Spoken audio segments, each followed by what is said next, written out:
नमस्कार. महाराष्ट्र विधानसभा निवडणुकींचा निकाल लागलेला आहे आणि आजच्या या व्हिडिओमध्ये आपण जाणून घेणार आहोत महाराष्ट्रातील सर्वाधिक तरुण आमदार आणि त्यांच्याकडे किती आहे संपत्ती. या यादीमध्ये पहिला क्रमांक आहे आर आबा पाटील यांचे सुपुत्र अर्थात रोहित पाटील यांचं वय आहे केवळ 25 वर्ष आणि त्यांनी त्यांच्या प्रतिज्ञापत्रामध्ये 86 लाख प्लस एवढी संपत्ती दाखवलेली आहे.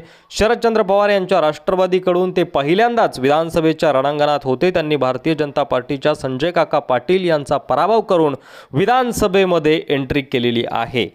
तर या यादीमध्ये दुसऱ्या क्रमांकावर आहे ते शिवसेनेचे आदित्य ठाकरे, उद्धव ठाकरे यांचे सुपुत्र, ज्यांचं वय आहे 34 वर्ष आणि त्यांच्याकडे आहे 23 करोड प्लस एवढी संपत्ती. तर महाराष्ट्रातील सर्वात तरुण आमदारांच्या यादीमध्ये तिसरा क्रमांक लागतो तो म्हणजे भारतीय जनता पार्टीच्या नमिता मुंदडा यांचा. केज विधानसभा मतदारसंघामधून नमिता मुंदडा विजयी झालेले आहेत. या ठिकाणी जरांगे पाटील यांनी नमिता मुंदडा यांना पराभूत करण्यासाठी विडा उचलला होता, मात्र त्यांना यश आलं नाही. त्या ठिकाणी नमिता मुंदडा यांनी बाजी मारली आहे. वय आहे त्यांचं 35 वर्ष आणि त्यांची संपत्ती आहे 48 करोड प्लस एवढी.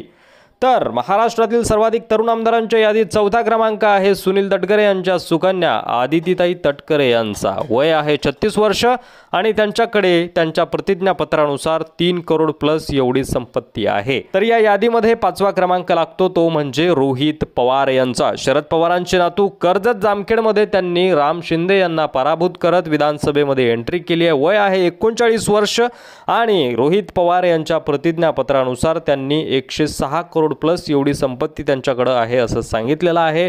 तर शेवटचा क्रमांक आहे आपल्या आजच्या या यादीमध्ये तो म्हणजे संतोष दानवे यांचा. रावसाहेब दानवे यांचे चिरंजीव, वय आहे 40 वर्ष.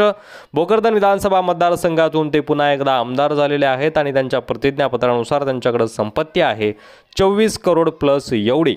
तर ही होती महाराष्ट्रातील सर्वाधिक तरुण आमदारांची यादी. 2024 विधानसभा निवडणुकीमध्ये या तरुण आमदारांनी बाजी मारलेली आहे आणि विधान भवनामध्ये त्यांनी एंट्री केलेली आहे, विधानसभेमध्ये एंट्री केलेली आहे. या व्यतिरिक्त तुमच्या विधानसभा मतदारसंघामध्ये कोण जिंकलंय, त्याची संपत्ती किती आहे आणि त्यांचं वय किती आहे आम्हाला कमेंट बॉक्समध्ये नक्की सांगा. पुन्हा भेटू पुढच्या व्हिडिओमध्ये. तोपर्यंत रजा घेतो. धन्यवाद. जय महाराष्ट्र.